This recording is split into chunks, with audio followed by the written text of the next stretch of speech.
Video I'll show you how to use the receive money. So if we go across to banking here and click on receive money, so what happened, a customer came in and wanted to use our photocopier and did some photocopying, so we've charged them $10, so they give us $10 for it. So we put in the amount here, $10 that we received off them.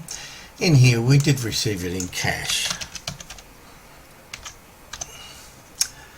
Okay, and here we can just put photocopying.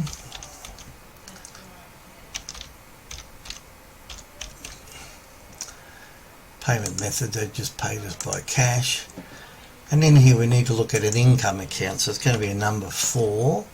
And down here we can put, what have we got here, photocopying income, there we are. So we received $10, that's the date that we received it on, and we just click record.